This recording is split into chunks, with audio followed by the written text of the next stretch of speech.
Okay, here we go. Okay. This training program was put together because the Benton County CERT and ARIES agreed that we needed to cut out some of the duplication of effort from the Fema forms to the CERT forms. So we started running this in Benton County and running these specific forms in this order, so on and so forth, in their clipboards that they carry in their CERT packs.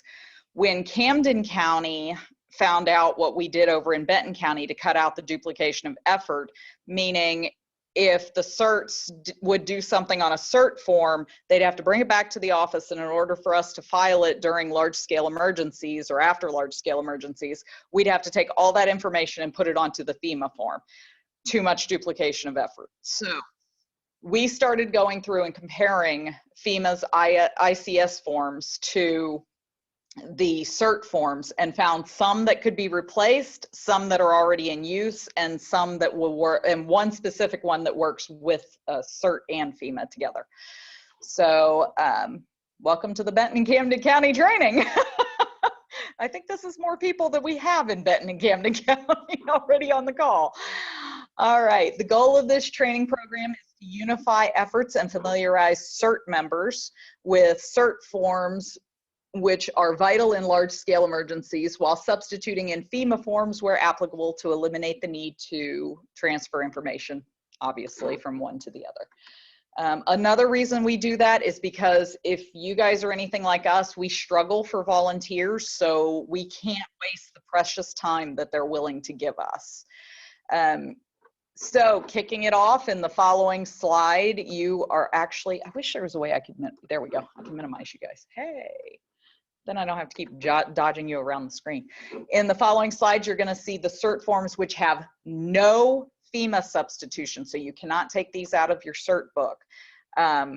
The irreplaceable CERT forms, some of you will recognize these, hopefully all of you will recognize these, is the damage assessment form, of course, because that is your boots on the ground information that we need collected. And I explained to our CERTs, if I'm stuck in the EOC, I can't see what you see. So I need you to tell me what you see and make it as plain as possible. And then when we're actually doing this training in person, I make them close their eyes and then I read to them actual forms from emergencies and I ask them to tell me what they picked up from that paperwork. And of course we have the bad example, which is, you know, stuff's on fire and it might be put out, there's a tree across the road, and they're going, where?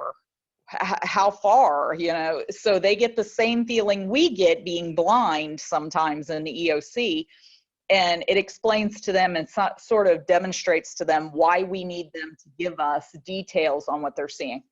Of course, in this day and age, a picture's worth 1,000 words. So we're constantly doing photographs and everything else. The other one, of course, is the personnel resources check-in. It's not broken. We don't need to fix it. So, and most of the time, FEMA has never given us a problem with accepting that form. So we keep that on hand as well. All right, in the next slide, you see the CERT form which has already been, or the CERT forms which have already been substituted when the CERT program was created.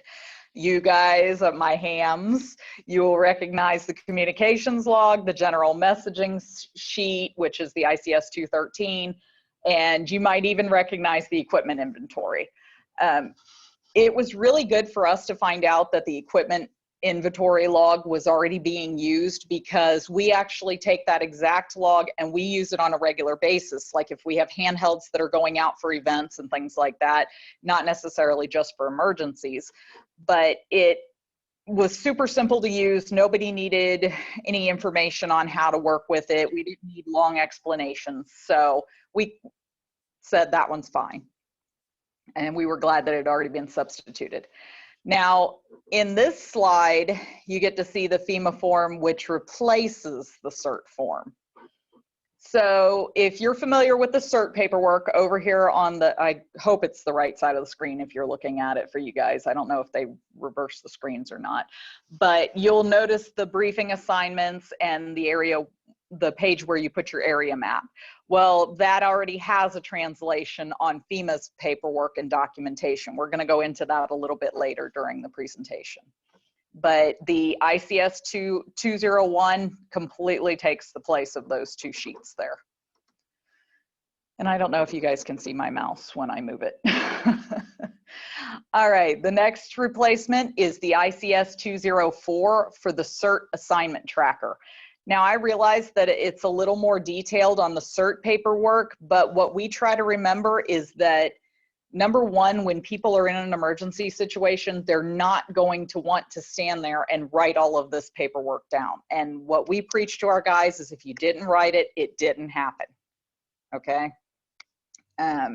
So we moved over to the ICS 204, and if there's additional information that goes beyond that box that they give you about halfway down the page, we just instruct them to flip it over and continue writing on the back.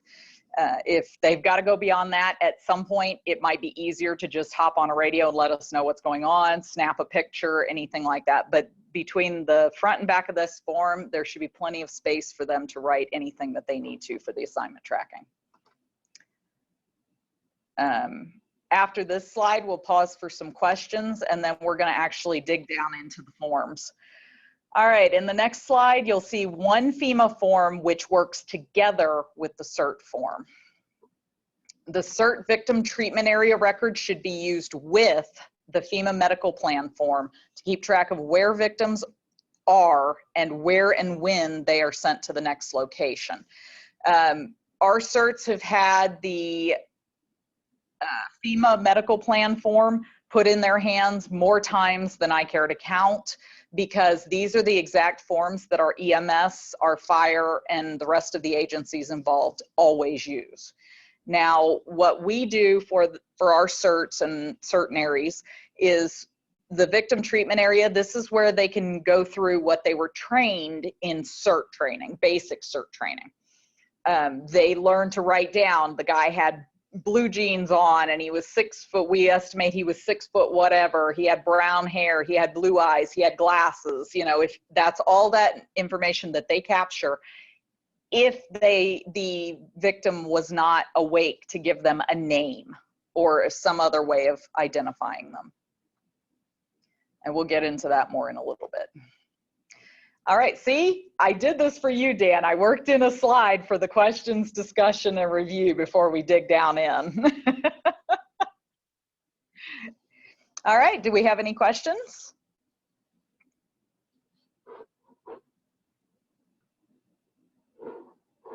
I don't have my cute little box with the cute little chat box. Uh-huh. If you could please send the copy of your modified CERT forms to Dan so we can send them out to a bunch of other people, because there are a lot of people who've never seen some of those forms.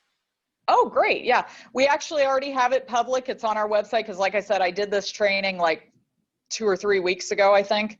And I've already moved it onto the websites. But yeah, I'll see if I can get you guys either a copy of it or a link to it. Okay, and are these available on WinLink? They should be. I know the entire ICS package for FEMA is on WinLink. Okay. But I don't know if it's condensed into one book or if you can separate out the pages that you need. So okay, if you look in WinLink, yes, the entire FEMA ICS booklet of forms is in WinLink. Okay, great, that helps. Be sure to send the links and stuff like to your website along with that stuff too, please. Okay, yeah, I can do that.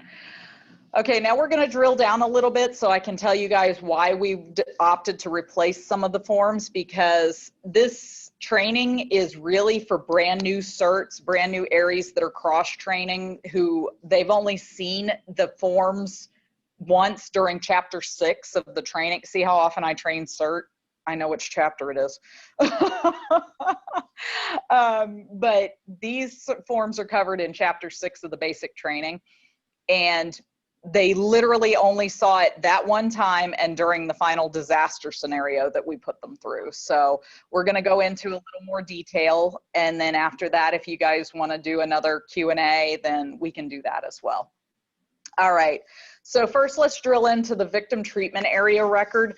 This is the one where when you are going through your basic training for CERT, we ask you, hey, if the person is awake, please give us their name. If they're not, give us a complete description, as complete as you can, of the victim. That way he can be, or she can be, easily identified in the victim treatment area. Too many times we see incomplete information or somebody wearing almost the same clothing and confusing victims, especially if one has a very non-life threatening injury versus someone who, you know, half their leg is missing, for example. This is where we need to know very detailed if they're wearing glasses, if they have jewelry on, if they have something on their blue t-shirt, if it's got a pocket, you know, as detailed as our people can be, that's what we want. Now, the way that we send our certs out is we send them out 2 or 3 certs plus a stenographer, which can also serve as our radio person for the groups. We like to have the ARIES members that are licensed hams be the ones to take down the information, because they're also going to know how and what to send across the radio waves, because as we all know, you can't send everything across amateur radio. So they have the proper training to understand how much information and what can go across. And we constantly train on that as well. We always have to be HIPAA compliant. All right, so that leads into the page that I told you was a Fema page that works with that CERT documentation. Fema has done a good job. I know a lot of people want to hate the government right now. I feel you. But whoever wrote these pages for Fema did a great job. I'm hoping it was some guy with his boots on the ground that said, look, this is the information we need. So the good thing that I love about the Fema forms is how uniform they are. They're always going to have the incident name. They're always going to have the operational period. They're always going to have down at the bottom the information that they want, who sent the information, who accepted the information, what was the date and time. They are consistent with what we need to keep all of it together for a disaster declaration. So this page in particular, when we did active shooter exercises in Benton County, this is the exact page that was on the clipboards that our certs were handed when they went on scene to assist with carrying the victims out or moving them. I can tell you that our EMS was so grateful that they didn't have to stop and tell our certs how to fill this out, because we take the time to do this. We take the time to walk through, look at the sections. If we have any questions, FEMA's great about giving you about a 1-page information or more, depending on how long the form is, about exactly what goes into each block. So if you're not familiar with the ICS booklet, it is a complete booklet. It is downloadable from the FEMA website. Please don't try and navigate the FEMA website. Just Google FEMA ICS form booklet, and it is a downloadable PDF. Our form booklet is also a PDF form booklet, and I'll get that information to Dan. All right, I'll pause right there. Did we have any questions? Yes, hold on, I'll get it for you. Okay. I'll go back in case anybody needs to look at those. Do you have a spreadsheet version of the CERT forms for your certs? What do you mean by spreadsheet version? Oliver, you want to chime in? Unmute. Yeah, unmute. Yeah, I mean, Excel, Open Office, so your scribe can go out and enter it in on a tablet, for example. Yeah, we actually have all of these forms editable PDFs. So they're completely editable in the field. But the one thing that I consistently find with that is that batteries die fast. So I tell my certs, don't rely on a tablet or a computer, because out there you're not going to have a way to charge it. So every single one of them takes a hard copy takes hard copies into the field. And we also stock like our CERT trailers and things like that with extra copies of the paperwork. But we do have, you can completely find every single one of these forms, even the CERT forms, the FEMA forms, all of them are PDF fillable right on Google if you just Google those.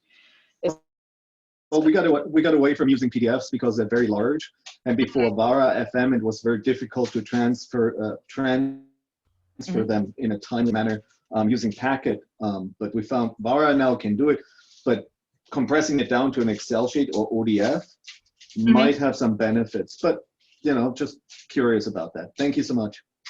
You're welcome. And that's actually interesting to me. If you could shoot me some information on that, I will turn it over to our CERT team, our CERTs. Sorry, I hate that too. I will turn it over to our CERTs and see if that's something that they want to work, because we do have technology, of course, and that might make at least part of their job easier. So good recommendation. Thank you. And thank you to Martin for posting the link for the FEMA forms, the ICS forms in the chat. Awesome.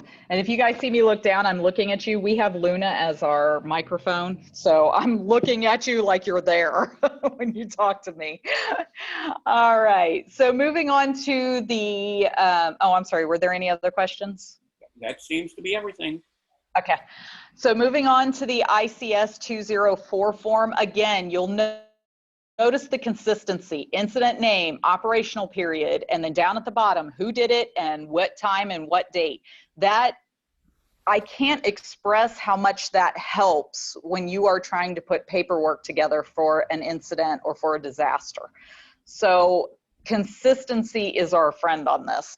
And it's even to the point where we're thinking about modifying the CERT forms to actually put that bottom block and that top block onto the CERT forms, because we think that it would benefit our process so much. So with the ICS 204, you want to put information on here that is vital in a very short and small amount of space. And then if you absolutely must put more information, this is the one where we tell the guys, flip it over and look on the back. And every single time that we have a stack of paperwork from CERT, this is one of the ones that we consistently flip over to see if there is more information, notes, pictures, anything else. Even when they doodle, believe it or not, you're not going to believe this, but one of the best things that we've had for our AARs is seeing the doodles that our CERTs make of their boots on the ground maps of areas. That is just priceless to us, because it shows us from their point of view and from their observations what they think is important in these scenes. And then from there, we can either work that in and start working with the way that our teams look at things, or we can redirect if we need to get them to look at it a different way, or if we need them to sort of augment what they're looking for. Does that make sense? Yes. It's okay. You can talk back to me. It's all right. All right. Some of the artwork is probably priceless. It is. We actually have some really talented people, and you'd be surprised at what people will doodle if they're on a cooling break, if it's summer and there has been an incident. Like we had a tornado in Roach, Missouri not too long ago, a couple years ago. And, you know, you sit on the back of a tailgate of a pickup truck while you're taking a break from dragging limbs up an incline, and you're exhausted, and you just sit there and you start doodling. And some of the pictures that they have drawn have almost been better than taking a picture. So you get to see some real talent and people who don't really realize that they have a gift. All right, incident briefing 201. We love these. These are wonderful. To me, these 2 pages that we're going to go over of the 201 are more defined, more compact than what the CERT forms are that they replace. I know many of you, if you've been in emergency situations or you've been in full-blown, full-scale exercises, things move fast and they move hard, and sometimes you don't have a lot of time to try and figure out really complicated or overly written out or drawn out paperwork. My goal for our guys and ladies is, if I'm realistically in the field, what am I going to have the time to write down? So when we found out about the 201 and the ability to replace the CERT paperwork that it goes with, this is what we opted for. The box that has no lines lets people write freehand or doodle or do whatever they need to do. Then the lined boxes, the current and planned action box, messages, everything else, it gets it more into line for if we're flipping through pages for the AAR. It lets us focus in, really focus in on what we need to see for that report. And then there's the other half of it, which is where you would put the map. And if you'll notice, this one is a direct, almost a direct copy of the CERT paperwork. So why not drop the FEMA paperwork in its place to begin with?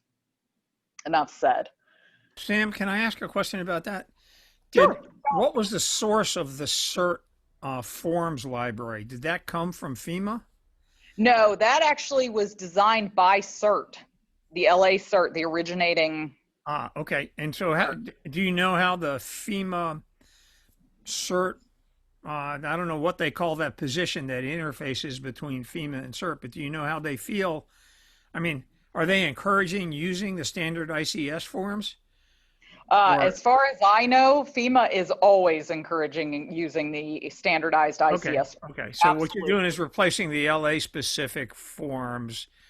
And you said most of your CERT volunteers were also hams, right? Yeah. Okay. So that explains why there's no, I'm just kind of looking at this and saying, well, this sounds like, you know, regular old stuff. There's nothing very CERT-y about it. Well, if you remember from the first few slides, the CERT forms do look a little different, and they do lack a few of the things that we roll straight into with the FEMA ICS forms. Okay. So to me, it's not about one being better than the other. It's more about the time it takes to translate it off of the CERT and actually have to write it onto the FEMA paperwork anyway, because we have to turn it in, you know, the information in when we're doing our reports. So Oliver posted the original LA FD CERT forms in the chat. Mm-hmm. Anyone's looking for that. And that's standardly what we were using before we started phasing out some of the CERT LA forms for the actual FEMA forms. Yeah, that was in the earlier slides. And I'll get these slides to, well, actually, Dan, I think I sent these slides to you through Dropbox already. If not, I've got it in a Dropbox.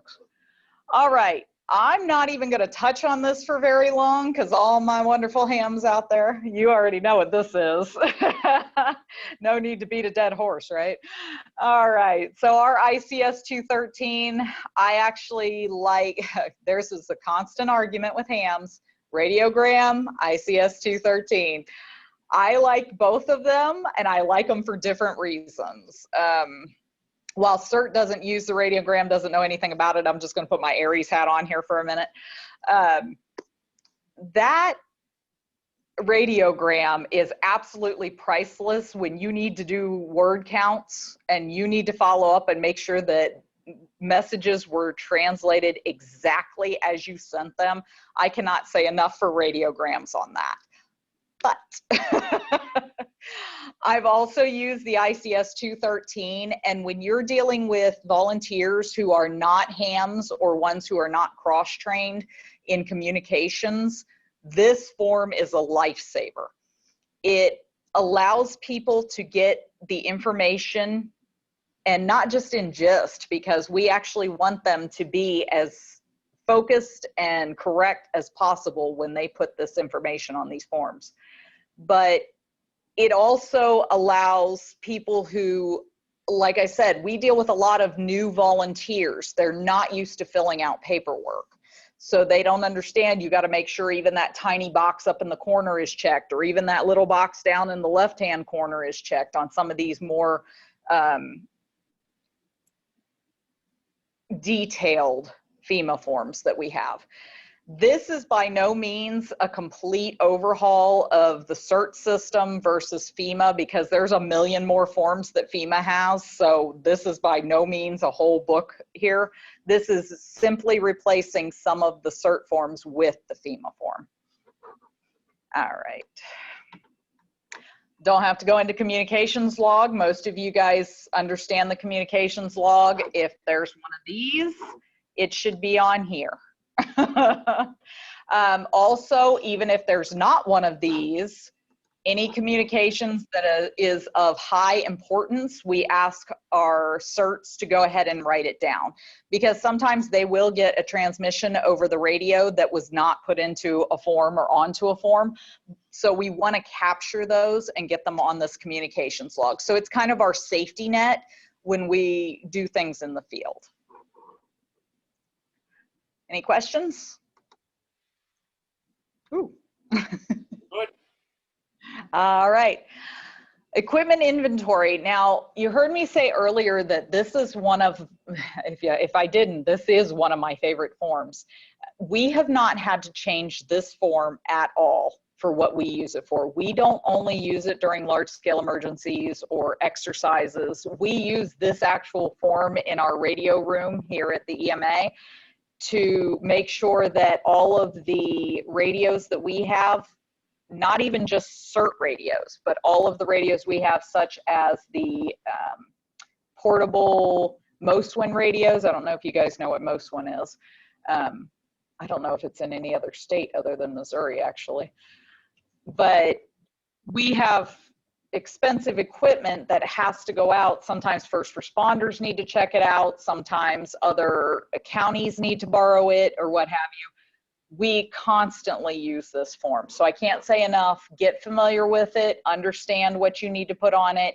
If you have asset numbers assigned to your equipment, by all means use them. Even if we don't have county assigned asset numbers or state assigned asset numbers on our radios, then we put a number on them. That way we can make sure that all of the items come home at the end of the day. And if they need to be sent out the next day, then they're there and they're charged and they're ready.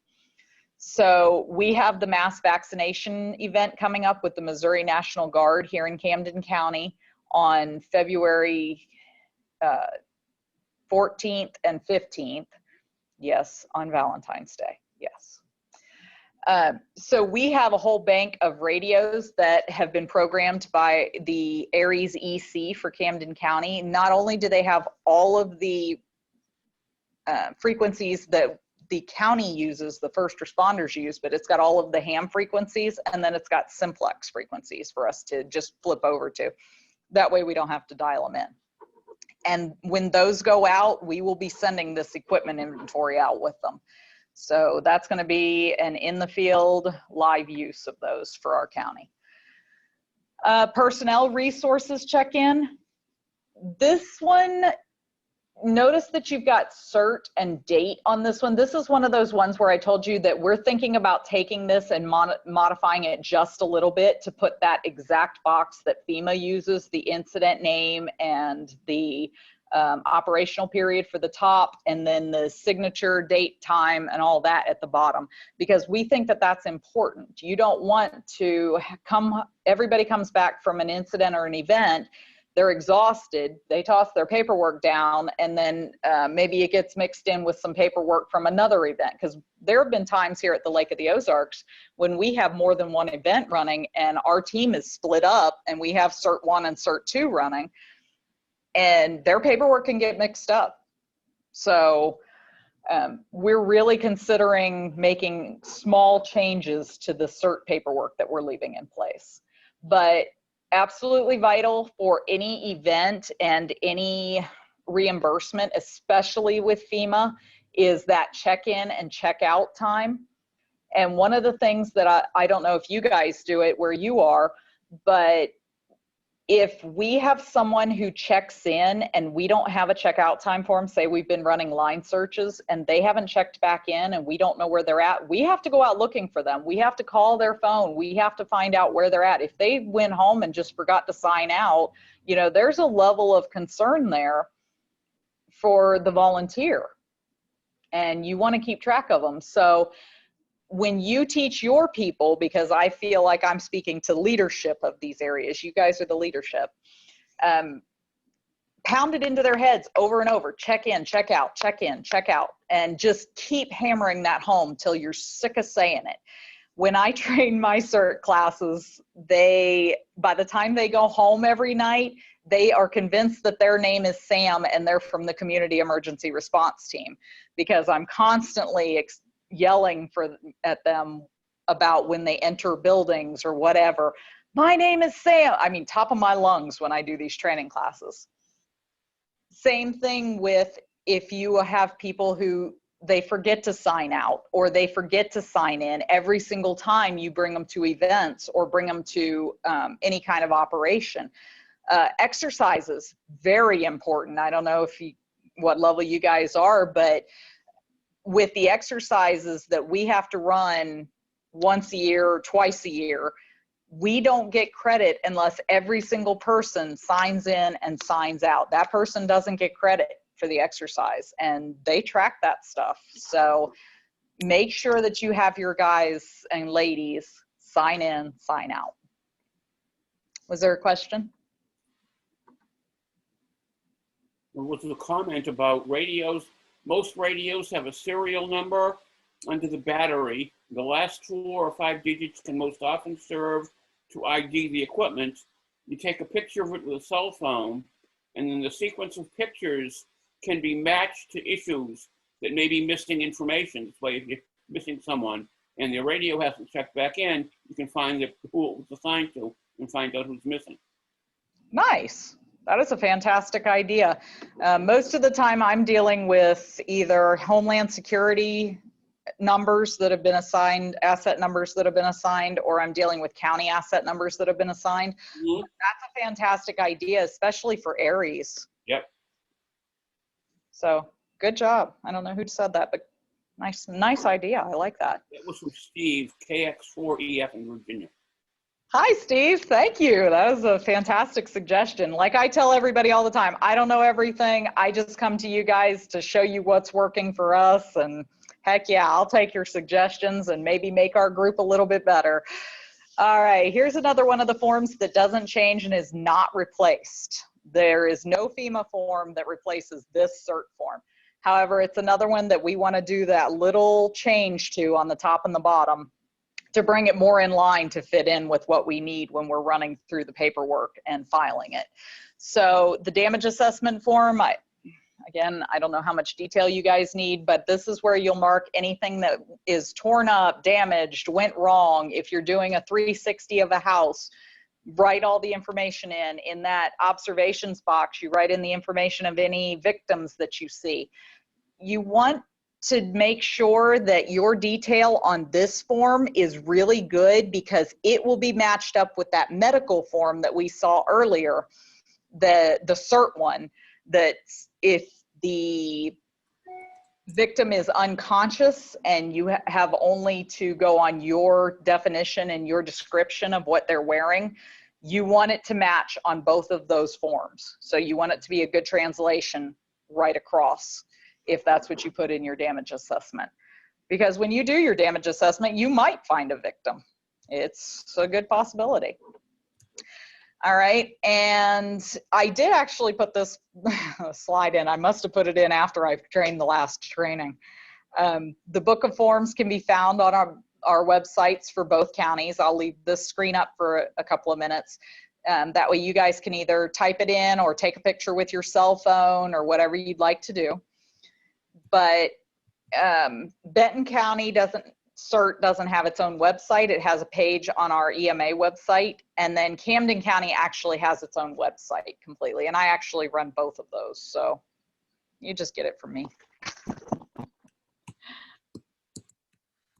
Give it another minute or so, and then we'll move on.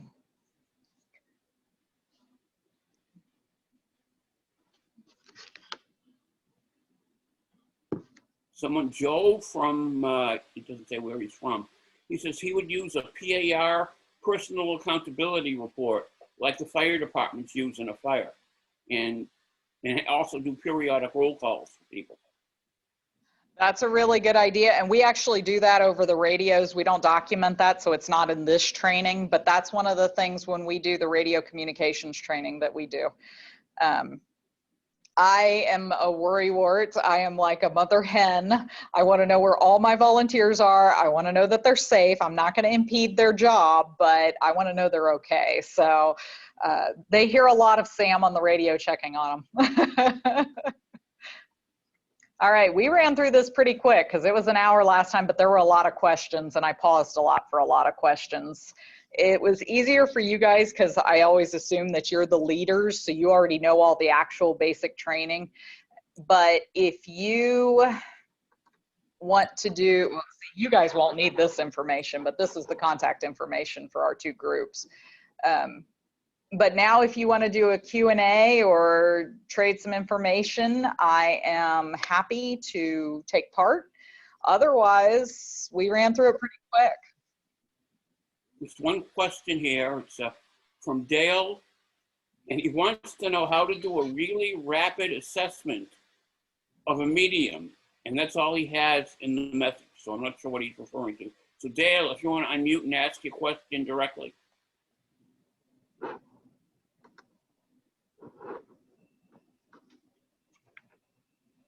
Unmute, Dale, you can talk to me. Okay, there we go. I was trying to use the tab bar, space bar. I've been assigned to do a really rapid assessment of about a 50-home neighborhood, a nonstop drive-through, and it's not going to be much time for writing anything. So will this form, and to transfer it orally, not in paper. So I'm sort of off the grid for paperwork, right? Oh. Yeah. What I do is there's on every phone, there's a voice recorder. I have not found a smartphone yet that didn't have a voice recorder. We also actually encourage our certs to keep a voice recorder in their cert pack, and we constantly check their batteries and everything, because there is no way that you can go, I'm going to remember all of this information and I'm going to write it down later, or I'm going to send it over the radio later. There's no way for you to possibly be able to remember everything that you're going to see. We strongly encourage those voice recorders, pictures, anything that you can do quickly. Let's say you're the driver of the car and you have a passenger or two. Have them on either side of the car. That way you can hit both sides of a street at the same time. And if they're quietly talking into their recorders, which could be a problem in a disaster zone, but if you have them each recording their own view of what's going on, you can get a much better and a much clearer understanding of what happened when you're not just relying on one person's point of view. So that would be my suggestion for that. Thank you. That was very helpful. You're welcome, Dale. One more You guys question. can unmute. The CERT sent, and this one I think is a little controversial. The CERT sent volunteers into damaged or burned structures to document impacts and determine if there are victims. Absolutely not. I'll answer for our counties. I can't speak for every county. I can't speak for every CERT. I can't speak for every EMA, but I'll let you know how it is in our counties. For Benton and Camden County, Missouri, we do not allow our CERTs to go into structures that are on fire. They must immediately leave if they discover that the structure they're in is on fire, and immediately report it over the radio so that we can get first responders over to that location. If it is damaged beyond minimum to moderate damage, then we don't like them to go in. Now, we understand that we have volunteers who have extensive training, especially if they're ex-first responders or ex-military. But we really have to watch what we'll send our volunteers into because of liability. So they are absolutely not allowed to go into a structure that they know is on fire or that they know could collapse. And it tears your heart out when you're training these classes to explain to them that even if they hear people screaming inside these structures, they cannot go in. So it will really wrench and tear your heart in some of these situations. And all that I can say on behalf of the EMAs that I work for, because I work for both, is that we rely heavily on our counseling programs and our partners in the mental health industry. We're partnered really tightly with them. We do full debriefs and everything with our volunteers if they're in that situation. And we just have to get them to understand that you cannot go into these structures, even if you hear people screaming and crying for help. So that is one of the hardest parts of not only CERT training, but operations. It really is, especially when some of our volunteers have hearts the size of the world. So it is heartbreaking to see them put in that situation. Yes. Okay, and Martin said that the Red Cross has a good damage assessment class if anyone wants to get trained and do damage assessment. Absolutely. And Dan, I think it's a hand up. Yeah, there is a hand up. I was just waiting for you to take a break here. Bob, KF4 IMF, you want to take it away? Yeah, two things. One is somebody mentioned about WinLink. You can convert any form you want if you know how to program an HTML, because all the forms in WinLink are in HTML format, and they become fillable, and all they said is a text over WinLink, so that saves a lot of space. Oh, that's excellent. And the other thing is there isn't a form in here for debriefing after the incident. You know, that's a good thing to have, to check with each person, a checkout form to make sure they got all their equipment back, their mental state is fine, and that would add a lot to it. That's all. Yeah, our debriefing forms are actually at EMA level. They're not at CERT level. So when our volunteers come back, they go through the same exact process that first responders go through. So that's why it's not in this particular training. This training is by no means all encompassing. This is just a quick rundown to show you guys which forms replace our CERT forms or work with the Fema forms. We have broken it essentially down to a bunch of different trainings that we're trying to do virtually because of COVID-19. As I mentioned earlier, I don't know if you guys were all here, but on February the 10th, I'll be giving our radio communications training to our group, and I'll give Dan the information for that. But this is our first run through with WebEx, so I'll have to check what our limit is on the number of people. And then if it doesn't look like we're gonna have any problems with the number of people that wanna come, then we'll just blow it open for you guys to take part in it, because I'll be doing it from here just like this one.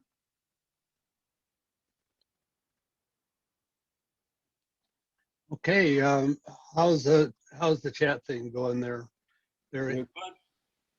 Any questions, any concerns, any suggestions? So far, I've liked all of the suggestions you guys have given, because again, by no means do I know everything. I am more than happy to take suggestions. We're all learning. That's why we attend these things. And That's right. Nobody learns more than the teacher themselves. So what I'll do is I will get the forms, the booklets, this slide. I think the slideshow's actually already, I guess I should have done that before I stopped sharing with you guys. Brought it up and seen if it was on there. But I'm pretty sure I've already put it on both. This is the second time that I've done the presentation. Let me pull up Camden County CERT's website and make sure I put it on there, because I'm pretty sure I did. I have a question for you, Sam. Sure, go ahead. Are you familiar with triage tags? No.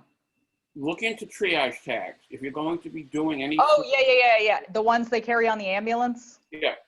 Yep. Those are very good for describing if you come to a situation where the CERT is out and it's a semi-mass, even not even a mass casualty incident, but an incident with more than 4 or 5 casualties. Triage tags are wonderful. There you go. Yeah, they are expensive though. That was the one thing that had held us back from doing that. Okay, so I think I've got my screen sharing one more time. I just want to show you guys one of the websites. This is the Camden County CERT website, and all I did was go over here to resource. I don't know if you can see when I move my mouse. Resources, training, virtual training. And when you click on that, you come to this page. And here are all of the downloads for you guys that I've put up so far. After next week's radio training, I'll put those on here. And I think I didn't put the ARIES one on here, the working ARIES in rural jurisdictions, because this is a purely CERT website. However, I'll show you guys a couple of things. I think that'd be all right. We got a little bit of time. I definitely didn't take it by any means. You're doing fine. Okay, good. Yeah, I know last time I got a little lengthy. Had But to minimize enjoyed it all. We enjoyed it all. All right, so I run all of the websites you're about to see across your screen. I run 8 websites total. And this one, holy cow, there is so much on this website. I've been building this website for over 3 years.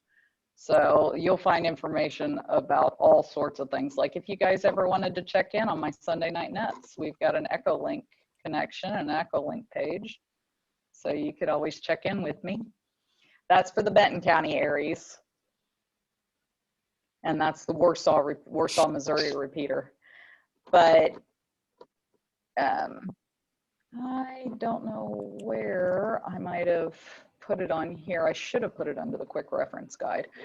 When I became a ham and when I began doing CERT, everything was so hard to find, everything.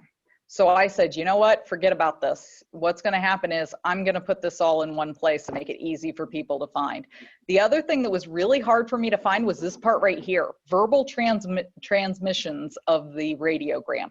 I could not find anywhere. I could find all kinds of information on what to put in the boxes, but nothing about how to say it on the radio, because there's a difference between how it's put on the paper and how it's said over the radio. So as soon as I was able to have training on that via a wonderful woman here in Missouri who has been a ham for, I think, 40 years, I immediately started writing it, and sorry it's taking so long. It's a draw on our internet, I think. But simple things like remembering the ITU alphabet. We run all sorts of things. RST system, make it easy. Let's find all of this stuff. So pro words, of course, not a lot of people still use pro words, but they're there.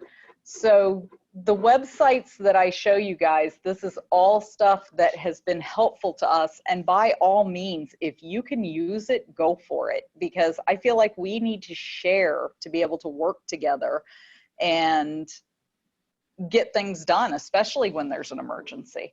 And this is my baby. I have put a lot of time and energy into this website right here. Is that one of those damn dams? Yeah, that's one of those damn dams. That's the Harry S. Truman Dam in Warsaw, Missouri. And I believe, yeah, amateur radio's got its own page on this one.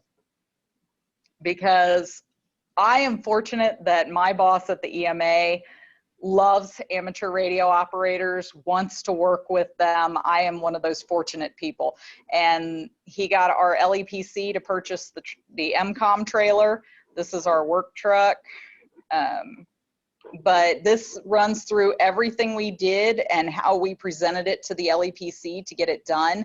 Now, this trailer is not just used for amateur radio. It shares with CERT. So that's one of the sales points. If you're having a problem getting your CERT ARIES to work together or pitching an idea that you want to do in your jurisdiction, tell them they can share, because why not? The radios only take up this much space. So who says you can't throw 4 CERT packs and a hazmat bag into the back of the trailer? No, go for it. We carry cones, we carry a generator. I mean, we have all sorts of stuff in there. And that's the original proposal right there that we took to the LEPC. You guys got it all on that page if you want to read through it. Exercises they've taken part in. This has not been updated in a while because I've been running around like a chicken with my head cut off.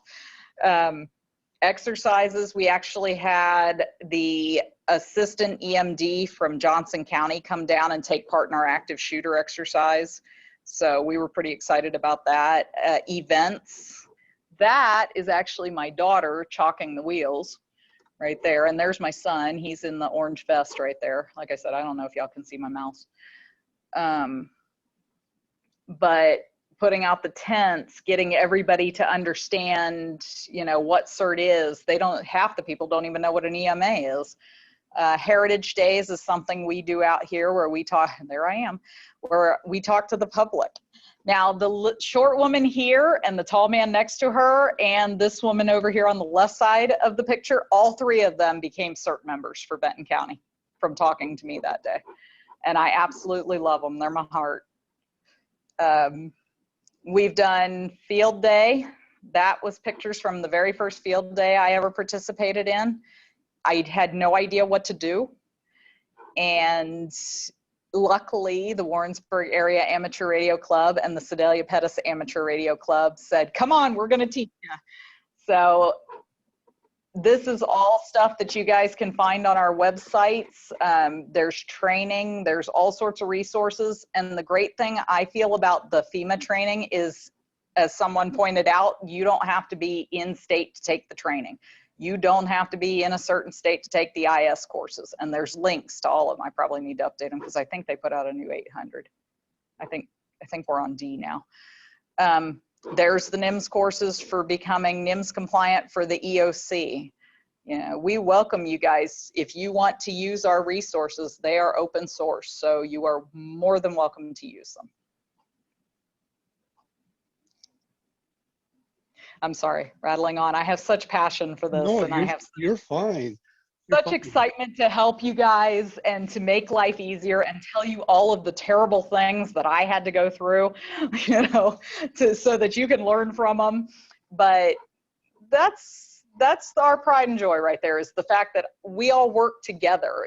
There's so much cooperation, and we had to work for it. It wasn't something that's come together easily, but we persisted. So in short, I hope that the paperwork training at least helps you and will move you through and understand why and how you can cut out that duplication of effort, especially if you guys want to help your EMAs. We don't want to have to sit there and translate every single person's handwriting. We don't want to have to translate from one piece of paper to another just for a report. So if you're willing to make the effort to replace certain CERT forms with a couple of FEMA ICS forms, it will make our jobs and our stress level, jobs easier, stress level lower. Absolutely. Were there any other questions?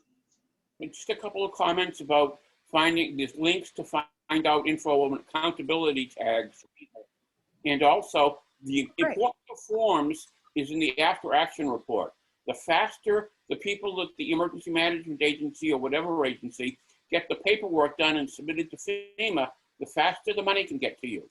And if they're spending time deciphering handwriting and transferring from one form to another, it's going to delay the response from FEMA. So that's why these forms are so important. 100% on the nose. You got it. And we actually have experienced that problem and had to make phone calls to find out, what did you say on this? And then they're like, I don't remember. Believe it or not, it seems to encourage them to write nicer and better when we go, here are the FEMA forms we will be turning into the government. They seem to go, oh, let us write legibly. That's great. This is the Benton County CERT page. You'll find all sorts of things, trainings, deployment levels. That's something that I don't understand why this is not taught in CERT basic training or when people are forming CERT groups. The deployment levels to me are absolutely priceless. They really start putting your volunteers into levels to let you know what you can call them for. How do you not already have that built into the training? You're not going to send a rookie into a full fully engulfed fire, fully engulfed house by himself. So why would I send a level 1 out to a disaster scene, you know, or out to a large scale disaster?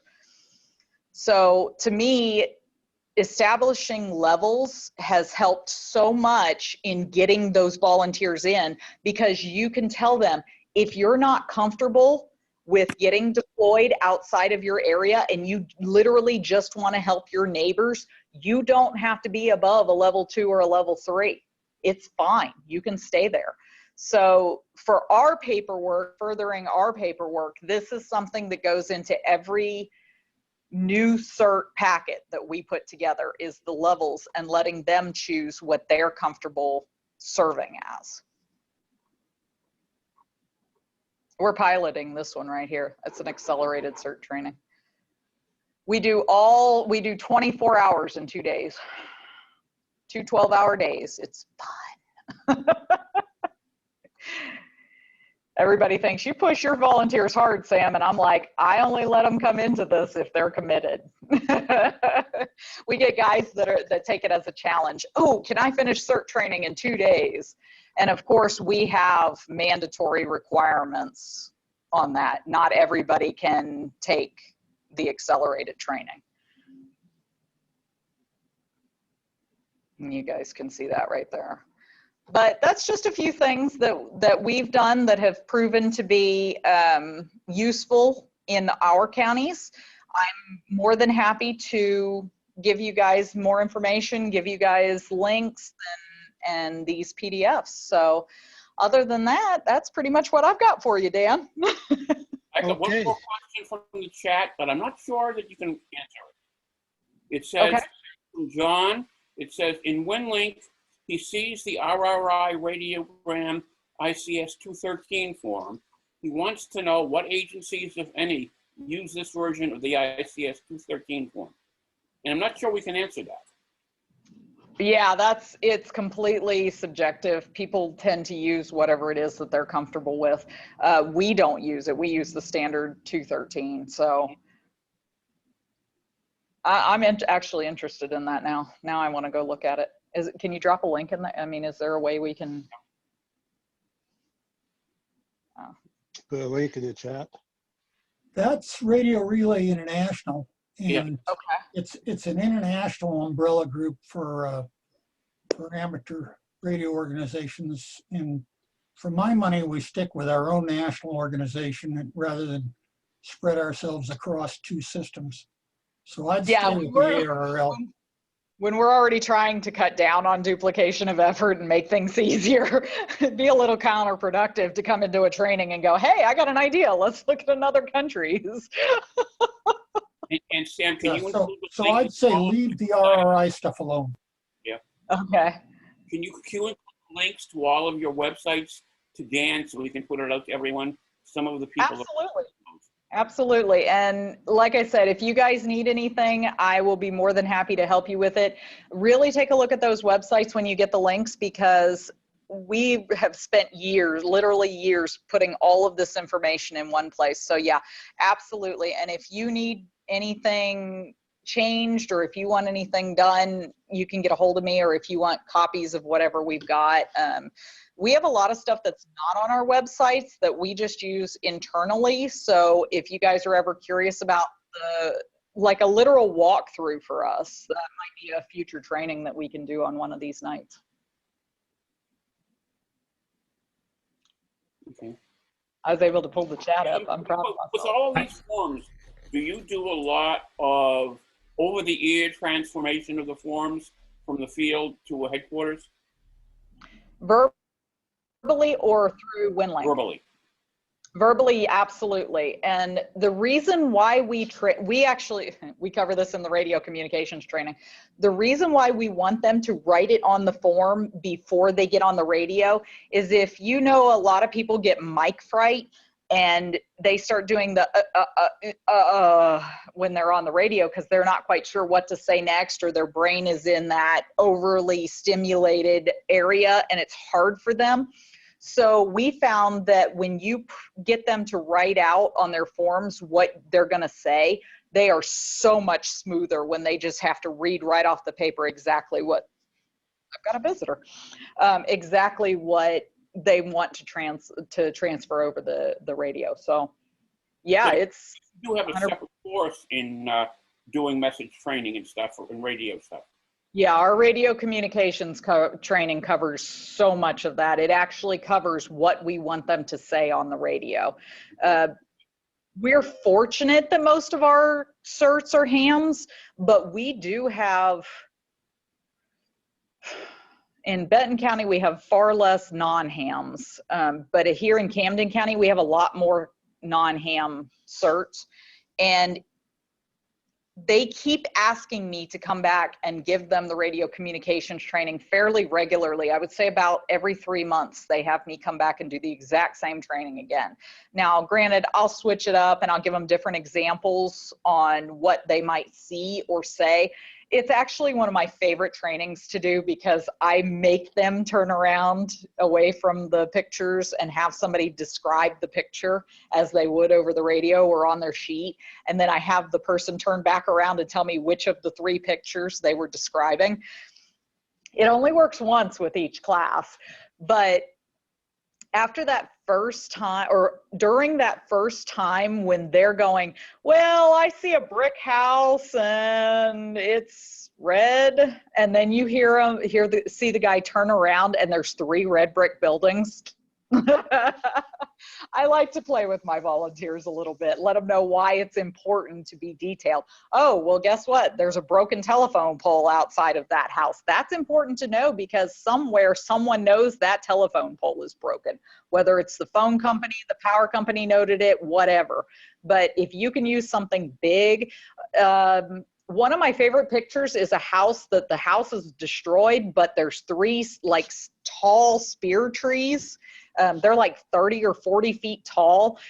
And it never fails that the first time I put them through the radio communications training, they don't even notice the trees. And I'm like, you can see those from miles away.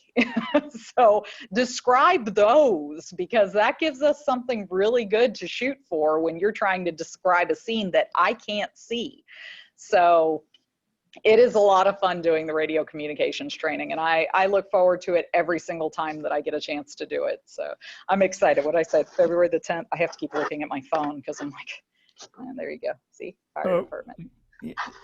In many instances, the difference between a rag chew and a net is a pencil and a piece of paper or a clipboard or a book, because ad-libbing stuff never works as well as reading it when you're trying to convey information precisely, which of course leads to why are we doing it over voice in the first place? But for this conversation, that's what works and is available when you're out there with whatever radio they gave you. And we are eternally grateful for the hams that have it down to where they can send the information through WinLink easily. We've only run 2, maybe 3 WinLink trainings in our county in the past 2 years. And I really think that it's a resource that we could get more use out of if we can get a good WinLink trainer, because like I remember looking at it the first time and going, oh my God, this looks like the old Yahoo email. That's the first thing I thought when I saw WinLink. I went, wow, this is early days Yahoo. Where'd Ollie go? He was here earlier. Okay. Yeah, I actually think that would be a good training for one of these, would be if you can do a WinLink presentation. I'd be there because I would love to be able to use it right. Have you looked at the Rat Pack list of available recorded WinLink training sessions? Yeah, there's a whole series of them there to like. Great. So go look at that list and you'll find much information there. And there's one comment I feel obliged to make, which is that list in conjunction with a specific training curricula will bring you from naught to ninja very rapidly. But the stuff on that list alone is really most meaningful if you've already started working out the basics of WinLink by following one-line instructions and then watching a video. And that's their compliments of Oliver and the San Diego Aries group. They've got wonderful exercises to get you well up to speed without ever touching a radio, just using WinLink, and then it's just another email client. And, you know, somebody else can worry about making it go through radio instead of the internet. You said he's from San Diego. I think I've probably snagged a couple of his things online. Why reinvent the wheel? If you'll look at our deal, we have, it was a 12-week course series, and it covered from A to Z. We didn't ever get the 12th one done. So we've been kind of waiting for that grand finale to do the 12th week. But when you see the link, when I do the follow-up, you'll see a link that takes you to all those links, and you can see what you can use. That's okay, Bob? Dan, that's perfect. Can the Ratback prevail on San Diego Aries to do a talk through of what those videos are with Ollie's or their own exercise?